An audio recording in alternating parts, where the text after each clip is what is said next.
Grab your copies of the DMG, Wargamers, because today we're talking about dungeon design. Couple of commenters, where'd they go? Johan of the Scar and Dar Tamart got to talking in the comment sections about how they design dungeons, and I thought it would make an excellent topic for a video. Now, I'm not an RPG guy. Sometimes I am, sometimes more than others. Yeah, obviously this is a wargaming channel, but I think the concepts that we're going to be talking about in today's video slash lecture slash rant are appropriate for wargamers and role players. And let's be honest, there's the Venn diagram is like that, right? There's plenty of overlap between the two. Before we get into it, look, I show you some of the stuff I haven't shown you yet. We got a big old dragon, got a nice little wizard's workshop here. All handmade, very simple, nothing too fancy here. The books are all just plain cardstock, cut to shape, painted to look like books. A little bit of cobwebs in there, painted up nice. The jars are all sprue, cut to size. Very easy. Go for it. You could do this too. I used a paper punch to make that little plate. That roll of paper is literally just, that scroll there is literally just a roll of paper. It's just that easy. Go forth thou and do likewise. So we're talking about dungeon design, and they were talking about how when they were a kid, they used to have nonsensical dungeons. They'd have dragons in rooms that were only accessed by doors way too tiny for a dragon to get into. And they'd have banshees right next door, and a white, and then orcs, and then maybe a giant cyclops skeleton giant. And none of it made any sense. And nowadays, they're older, and they're smarter, and they're wiser. So they go to the trouble of trying to justify the dungeon. They want to know what the orcs eat. They want to know what the relationship is between the orcs in a room over here and the kobolds in a room over here. I'm not going to tell you that's wrong per se, but what I will tell you is that it's not better. That's a perfectly, well, there's a parallel here. Do you remember when you were a kid and they said, hey, the American Civil War was about slavery? And then you got a little older and they said, well, the Civil War was really about economic things. And then you got a little older and they said, well, I mean, the economic things, it was really about slavery. The economic things were just, so it's complicated, right? There's layers, and you say something silly, and then you get a little more complicated, and then you get so complicated, you work your way right back around to being silly. And that's what I wanted to talk to you today about when it comes to dungeon design. And to cut to the chase, don't be afraid to make the dungeon make no sense. Even if you do that, it makes sense. But you got to think about it in a really sophisticated way. I'll explain.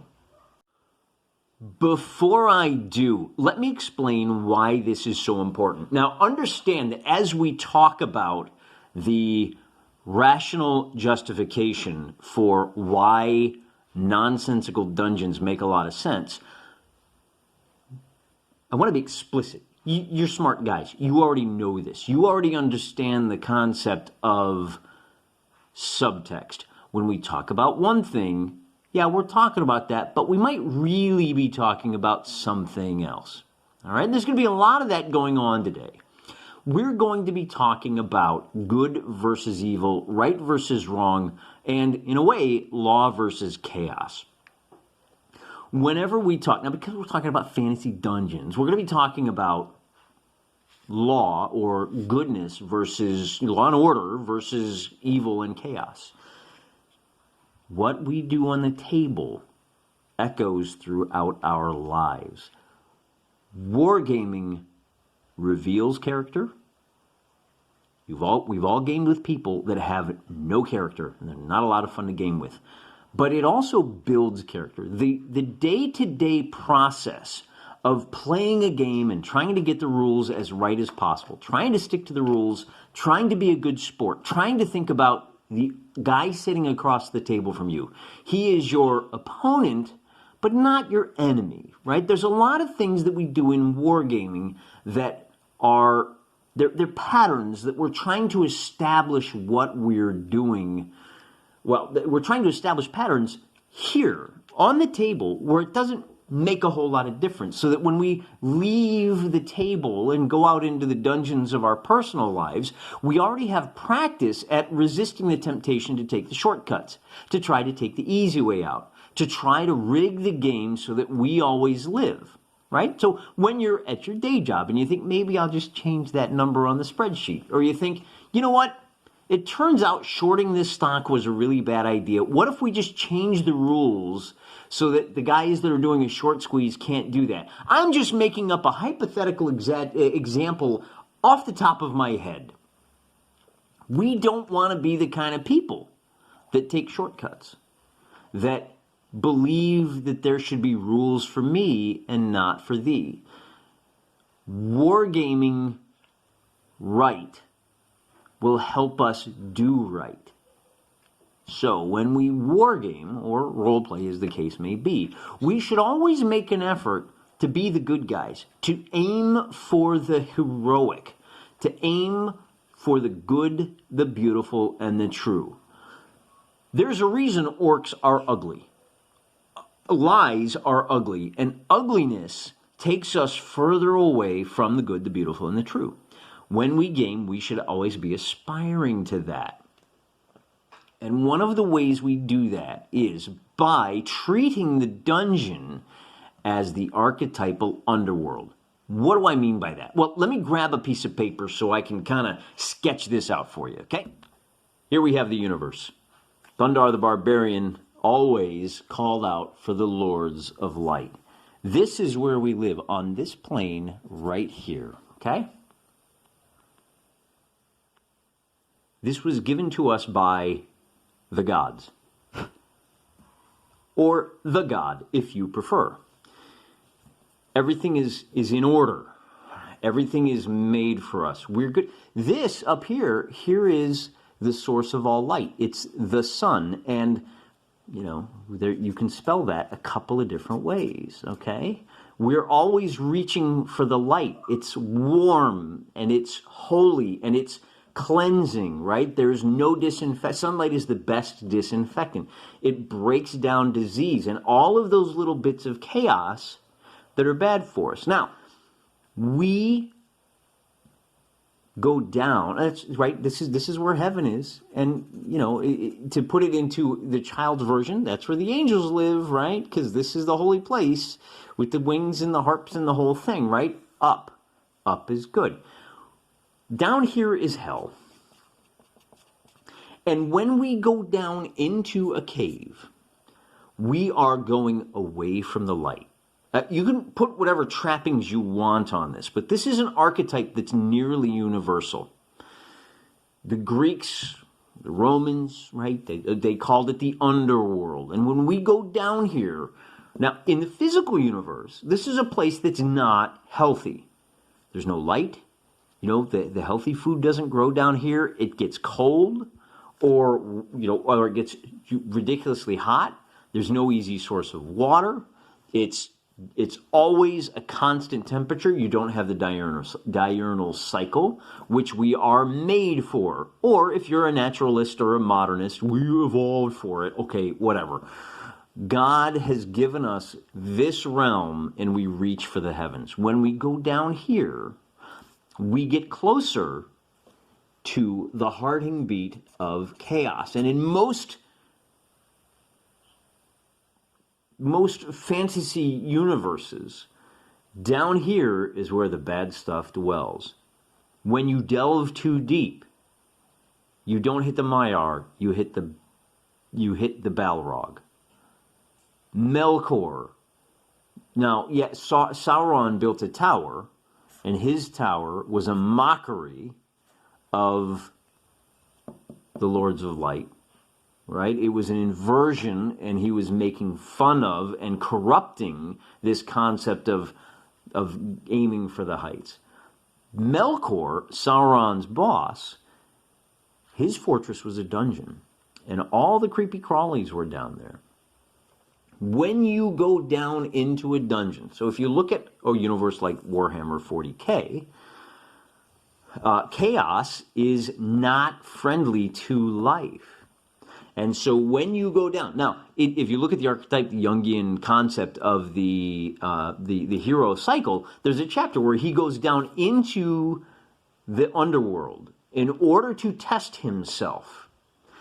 And then he comes out of it and he becomes stronger, he develops greater powers, and he comes out stronger than he was before. The genius... Hey, let me give you another example of that archetype. Luke Skywalker, when he was being tested by Yoda, he went into the dark cave and he confronted Darth Vader, or a vision of Darth Vader, and when he cut Vader's head off, he saw his own face. He failed the test, his first descent into the underworld. When you send your boys down into the underworld, they're leaving behind the things of man, and they're leaving behind order. That natural order, the seasonal and the diurnal cycles, and life, birth, and death. And they're getting closer and closer to the raw, seething, beating heart of chaos. They're getting closer and closer to hell. I'm going to draw a little pig-faced orc down here. Rah. Once you get away from home, the normal rules no longer apply. The bad guys come boiling up out of this primordial slime of just raw disorder. They are splitting off of Yog-Sothoth or Azeroth, and they are slowly bubbling up. In your games, you will find that you have little kobolds up here. They are far from the heart of chaos. They are weak because they're far from the source of their power. As you go down to Goblin Town, they get a little stronger, and then you start meeting orcs, and maybe you start meeting something strong. Well, we could go through the whole hierarchy, but as you go down level 1, level 2, level 3, the monsters get stronger and stronger. From a game perspective, that works great because it means that the longer you play, you've got more time to become more powerful. You go down, you come up, and you've passed the test, and you gain the rewards and the favor of the Lords of Light. You go down again a little deeper, and you get a little stronger. And so there's a natural progression as you delve down deeper and deeper into the dungeon, until finally you get down to the point where you're fighting dragons, or type 9 demons, if you will. That's a natural function of the fact that the deeper you go, the closer you're getting to whatever you want to call it, Hades, but you're getting away from the natural world. And you are getting deeper into the unnatural. So you will get to places where you find sentient cube-shaped slimes that sweep up the halls. You're getting closer to areas where you've got why we bury our dead, right? Our dead go beneath the earth. This is the land of death. You get closer to places where mad sorcerers live and dwell, and they try to tap into this chaos, because if they can master it and shape it, then the laws that apply up here will no longer apply to them. They can command the titanic forces of chaos to shape matter from nothing. They can conquer death. They can become dark masters, and so you'll find them down here. The downside of that is that as you get away from the natural world and things become more unnatural, you find crazy things starting to happen. Things that should not be, things that defy explanation. Well, they might defy explanation if they happened up here. Sometimes a guy like this can drag that power of chaos up here. And a number of campaigns have made some very good hay out of this, where they said, look, there's an actual well of evil down here. And if you can tap into that, then what you're doing, and these guys go down, and as they drag the stuff of chaos up, you get worse and worse situations. You get more and more of that chaos up here at the surface, and less of the things of order. And the only way to fight and stop these evil guys from taking over is to chuck a ring of power into a volcano, or to raise an army and demolish this fortress of shadow, or to send some plucky, starving adventurers down here. Now, chaos is clever, and sometimes chaos knows, hey, if I can get more people to come down here and I can create more death and misery and suffering, more anti-life, then the dungeon will grow and become more and more powerful. And like a cancerous cell, it will slowly metastasize until it can flood this surface world with entire armies of slimy, disgusting beasts who live only for wanton slaughter and rapine. These are literary concepts that are so ingrained into humanity's experience that they found their way into the books that inspired Gary Gygax, Appendix N. And wittingly or unwittingly, I tend to think it's the former. He was a pretty smart dude. I think he understood these archetypes, and he understood what was happening here. And so he had no qualms about rolling for random dungeons. There's a whole appendix for those in the first edition DMG. Now here's something else to consider. Remember when we talked about how this fantasy process sings to our souls with great power? What if you were a creature of pure chaos and you didn't want this guy to understand that his best tactic for pushing back against chaos was to go down into the underworld? Like the movie says, the greatest trick the devil ever played was convincing people he didn't exist. If I wanted to serve this power down here, I would spend a lot of time and a lot of effort and a lot of ink trying to convince people that this process isn't right, isn't true, isn't good, and isn't beautiful. And I would try to steer the hobby away from this understanding that you go down into the dungeon to impose order upon it.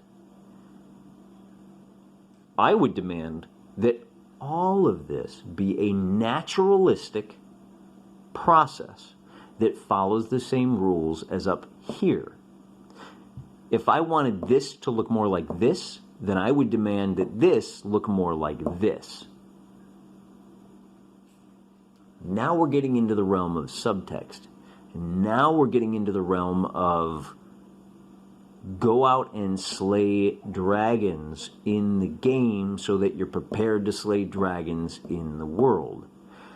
And there are dragons in the world who understand that convincing you that the dragons in the game, subtext, we're speaking subtext here, not literal dragons, but the dragons, the dangerous lizards of evil in the game, don't bother. They're just misunderstood. They want you to think that, so that you'll think the dragons up here are just misunderstood. Maybe they just have a different perspective. Maybe you should come up here and serve these forces.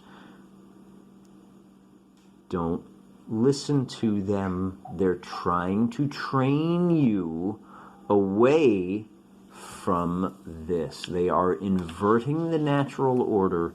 They are trying to convince you that war is peace, that ugliness is beauty, that ignorance is wisdom, that down is up and up is down, And they'll try to convince you of all sorts of lies for control. When you game, practice slaying dragons. Practice seeing through the illusions to the reality beneath. And that will have positive repercussions on your entire life. Do not spend your time down here in the mud unless it is slaying dragons to help you appreciate life up here in the sun. And when you design your dungeons, don't look down on this natural order. It resonates with people for a reason. It appeals to the dankest corners of our lizard brain. The uncertainty, not knowing which way is up or down. Anti-gravity rooms are great. Illusions are great. All of that taps into the innate fears that we humans have. Zombies are overplayed right now, but if you stop and actually think about what's going on, the dead rising from life, that is a violation of the fundamental rules of nature. It is very strange. It is, and the original legend of the zombies, remember where that comes from, right? That comes from the Caribbean, where the former slaves feared that after they died, they weren't going to be freed from slavery. They would be enslaved forever. The rewards of heaven were forever denied them when they were turned into zombies. That's the fear that we've lost sight of as we've pursued a more materialistic view of zombies. Oh, well, it's just reanimated flesh. Yeah, but what about your soul? What about the enslavement to bloodlust? That's horrifying. And appealing to these vaguely spiritual and religious beliefs that are part and parcel of Western civilization, it's powerful stuff. So don't be afraid to go for the surprise play of, wait a minute, how did he get in there? And understand that there's power in that. Yes, how did he get in there? That's a great question. One last example. I have included black pools. I've had an entire campaign of black pools at the bottom of every dungeon. And by blessing those pools, you essentially cauterize the wound in reality.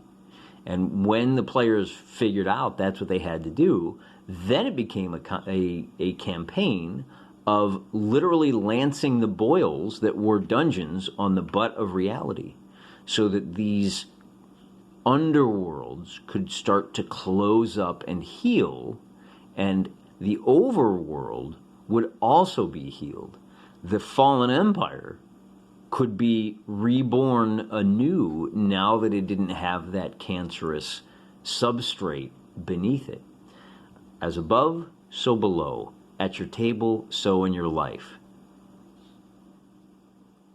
When you go game, think about what you're doing, and remember that the simple concepts that are rejected for simple reasons might have very complicated, deeper explanations that make the simple complex as powerful as anything that, as the most complicated ones, as the most complicated concepts. All right. Do your thing. Game like a man. Be a bro. Be a good sport. Don't fudge them die rolls. Stick to the rules as much as you humanly can in the games. Makes you a better person. You'll have a much better life. And though I can't help you with it in a physical sense, I ain't got the money to do it in a financial sense, let me tell you what.